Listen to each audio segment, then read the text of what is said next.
Jadi kalau seandainya kamu ingin mendapatkan posisi seperti para syuhada yang jihad, itu nggak usah berperang. Cukup dengan cara apa? Jadilah pedagang yang jujur.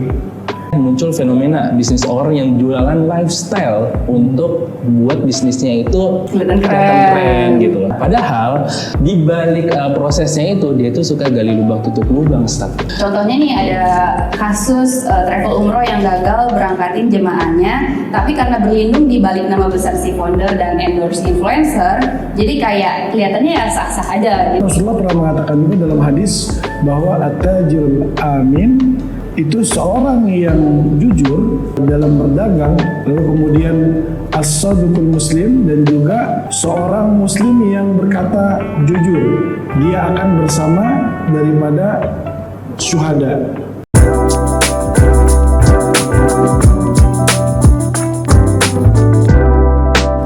Assalamualaikum warahmatullahi wabarakatuh. Welcome to Alkisah, a safe place to build wealth in halal way with Miss Saskia and my brother here. Syahrul di sini dan kita bakal bahas tentang banyak topik, salah satunya tentang bisnis struggle yang sesuai dengan fenomena saat ini.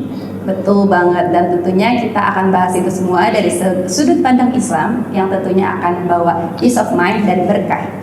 Oke, dan kita di sini nggak ngelakuin secara sendiri. Kita udah ada ustadz kita, our guide lah ya, untuk di sini yang paling mantep lah ya, yang paling ganteng nih sekarang. Iya, Masya Allah, udah ganteng banget nih outfitnya. Ya, di sini udah ada Ustadz MR. atau Ustadz MR. Assalamualaikum Ustadz, gimana kabarnya? Apa kabarnya Kia sama Syahrul? Sehat ya? Alhamdulillah. Alhamdulillah. Gimana nih? Ada cerita apa hari ini nih yang mau kita bahas nih? Oke, Ustadz. Jadi gini, Ustadz. Ini ngomongin tentang fenomena sekarang nih. Kalau misalnya bisnis mau kelihatan laris, itu mau gak mau kelihatan sukses di sosial media, Ustaz. Yang padahal bisnis itu masih baru, Ustaz. Gitu. Sampai akhirnya muncul fenomena bisnis orang yang jualan lifestyle untuk buat bisnisnya itu kelihatan keren gitu loh. Nah, padahal di balik prosesnya itu dia tuh suka gali lubang tutup lubang, Ustaz. Aduh. Contohnya nih ada kasus travel umroh yang gagal berangkatin jemaahnya, tapi karena berlindung di balik nama besar si founder dan endorse influencer, jadi kayak kelihatannya ya sah-sah aja gitu karena nama mereka udah besar gitu, Ustaz. Gitu, Tapi buat kita yang ngebangun bisnis secara jujur dan juga apa adanya, kadang rasa insecure, kayak kok malah yang jujur kalah ya yang flexing gitu. Pertanyaannya nih Ustaz, gimana caranya menjaga hati kita supaya nggak tergiur nyari cuan yang pakai cara yang manipulatif? Ya, baik, terima kasih. Di dalam Islam itu ada istilahnya tuh kita belajar tentang fikih muamalah ya. Kita bagaimana menerapkan nilai-nilai dalam kita bermuamalah, itu ada tata caranya, ada aturan mainnya. Bukannya nggak boleh di dalam Islam itu menunjukkan sesuatu, tetapi bukan berarti menunjukkan menjadi sombong, karena sombong itu adalah selendangnya Allah. Sombong itu bukan wilayahnya manusia. Kita hanya bisa mengatakan bahwa itu adalah sebuah tahadus bin ni'mah, ya. Sesuatu yang memang kenikmatan yang Allah berikan kepada seseorang dalam bentuk menambah rasa syukurnya dari apa yang dia rasakan. Nikmat itu adalah merupakan pemberian dari Allah. Nah, jadi dikembalikan lagi. Nah, itu dalam Islam seperti itu. Nah, tentunya kalau tadi ceritanya ada orang yang melakukan sesuatu yang tidak sesuai dengan realitanya ya. Dia di media sosialnya kelihatan wah ya, didesain seolah-olah dia ini orang berhasil, orang sukses, punya segala sesuatu. Tetapi pada kenyataannya dalam praksis kehidupannya itu bahkan nggak sesuai dengan apa yang ditampilkan dalam media sosial. Nah, ini jangan sampai menjadi salah sifat yang kadzab. Kalau dalam Islam itu kadzab itu nggak boleh.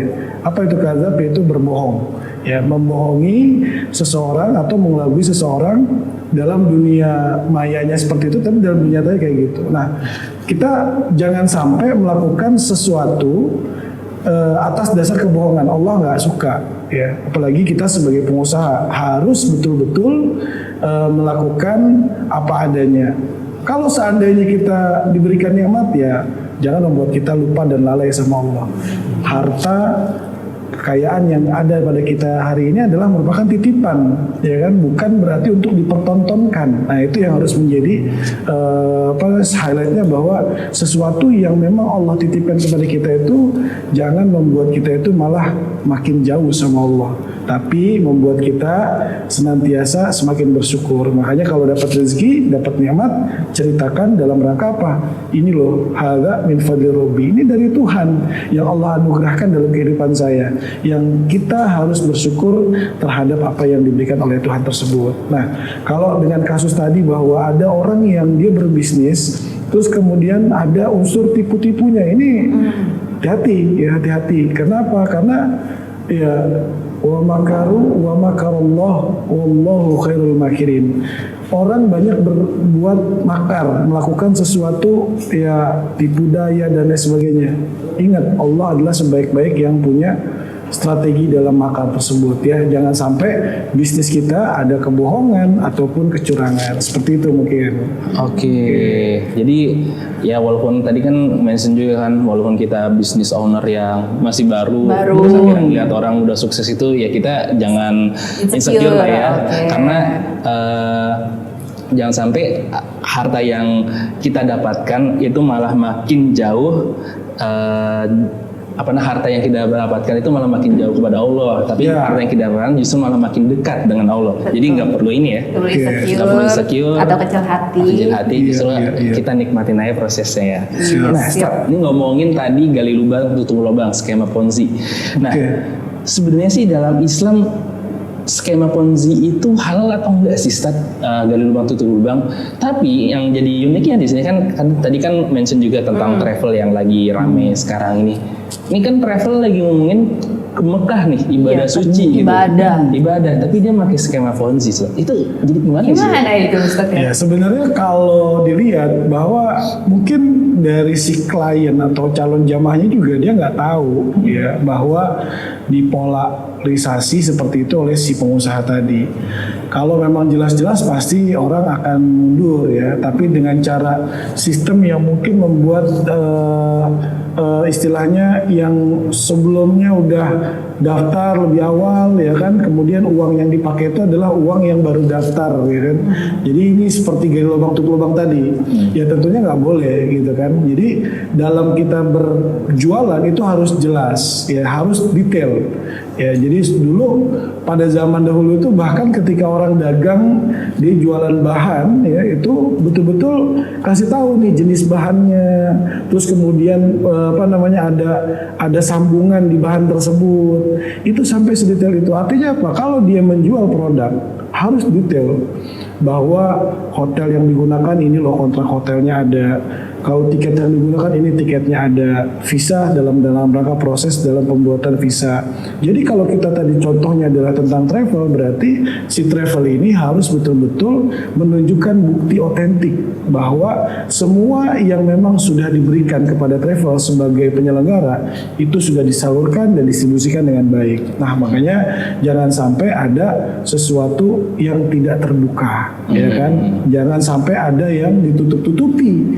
Karena semakin kita itu menjelaskan dengan detail, semakin jelas, maka disitulah di antara kedua belah pihak sama-sama ridho, sama-sama ikhlas. Nah ini adalah salah satu prinsip juga dalam muamalah, kita harus betul-betul clear and clean bahwa produk yang kita beli dengan apa yang kita dapatkan itu sesuai. Nah jadi seperti itu Sarul dan juga Kia. Gitu. Harus clear and clear. Iya. Ini kan juga bener sih. Jadi kalau misalnya teman-teman nih, ya walaupun ngomongin tentang kalau misalnya mau pergi haji atau umroh, ya balik lagi ya kita harus lihat dulu. Ini apakah travel ini emang beneran udah ngasih tiketnya dulu kan? Gitu. Udah kasih kejelasannya, bukan cuman yang kayak diiming-imingin. Wah ini orang udah pada pergi-pergi nih kayak influencer ini. Jangan terlalu tergiur di kanan situ juga ya. Betul. Tapi malah harus lebih teliti lagi. Oke. Recordnya.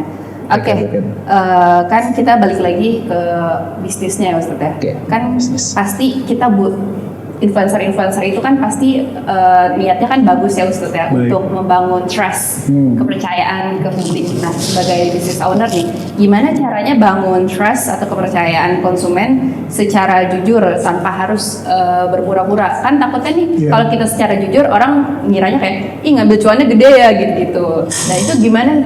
Mungkin ada ceritanya mungkin dari kisah Nabi kah atau apa, cara bangun trust ke konsumen. Jadi kalau kita lihat bahwa Rasulullah itu punya 4 sifat yang kita juga tahu. Biasa kalau saya dulu sering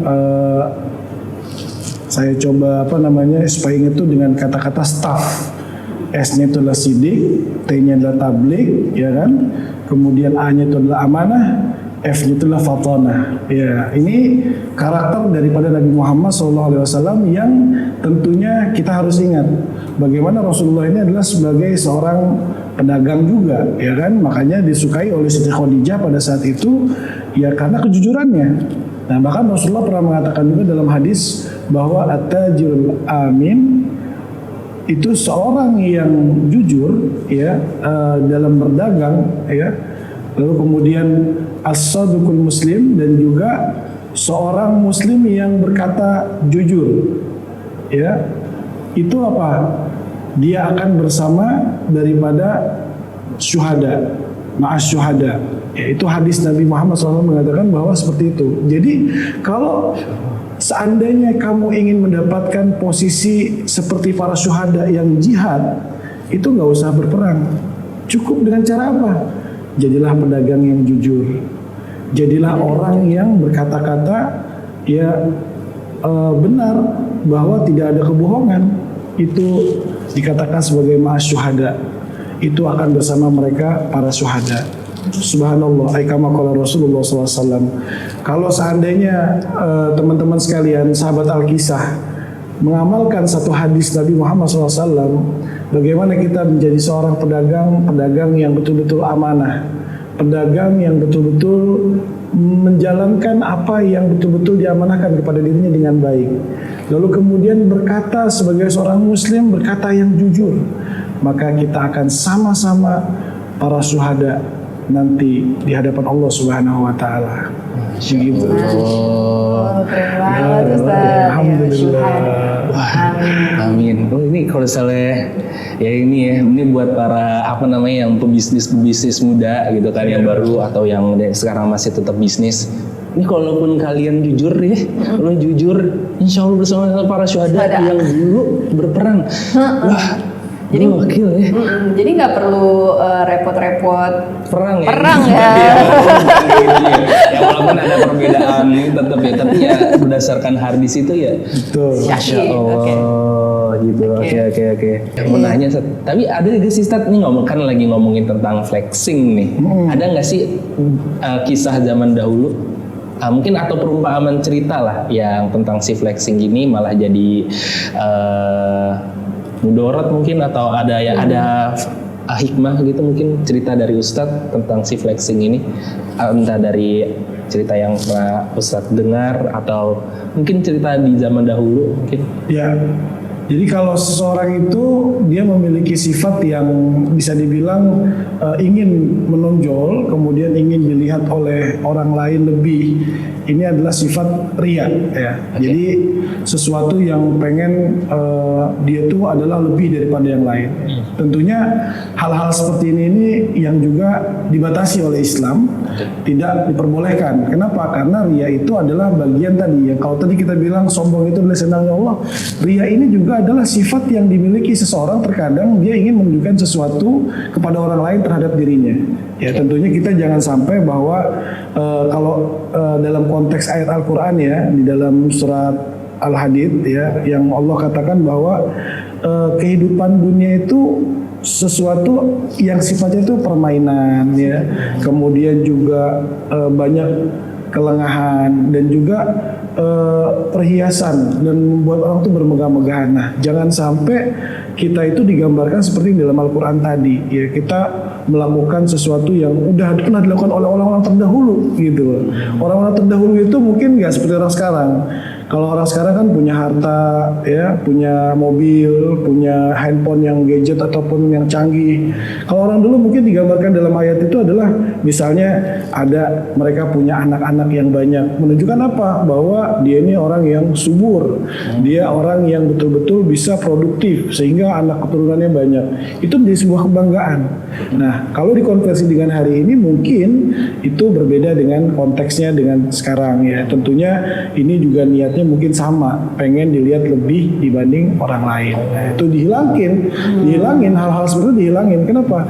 Karena itu udah banyak digambarkan oleh Al-Quran seperti itu. Dan memang lagi-lagi Allah mengulangnya bahwa di akhir ayat itu wamal hayatud dunya illa mataul ghurur, bahwa sesungguhnya kehidupan dunia itu adalah bagi mereka orang-orang yang lengah hanyalah kesenangan dan yang memperdaya mereka. Jangan kita malah asik dengan kesombongan itu dan kita nggak dapat apa-apa di hadapan Allah Subhanahu Wa Taala. Gitu. Wah, gila. Berarti emang Al-Quran itu bisa baca masa depan gitu loh. Maksudnya Dari ternyata emang kisah-kisah dari masa kisah lalu. dahulu itu emang relate banget ya dengan ini tentang ria, walaupun memang berbeda konteks, tapi maksudnya berbeda secara harfiah, tapi secara konteks itu sama gitu. Masya Allah, keren banget itu. Oke, Ustaz, sebelum kita tutup episode pada hari ini, kira-kira ada ayat suci Al-Quran apa nih yang kira-kira relate sama pembahasan kita hari ini? Saya akan baca surat Al-Hadid ayat 20 ya. Oke, Masya Allah. A'udzu billahi minasy syaithanir rajim. Bismillahirrahmanirrahim. I'lamu annama al-hayatud dunya la'ibun wa lahu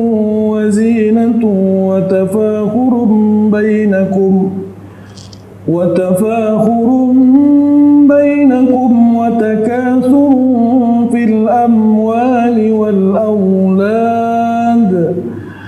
كمثل غيث أعجب الكفار نباته ثم يهيج فتراه مصفرا ثم يكون هطاما وفي الآخرة عذاب شديد ومغفرة من الله ورضوان وما الحياة الدنيا إلا متاع الغرور صدق الله العظيم. Aku berlindung kepada Allah dari godaan setan yang terkutuk dengan menyebut nama Allah yang Maha Pengasih lagi Maha Penyayang.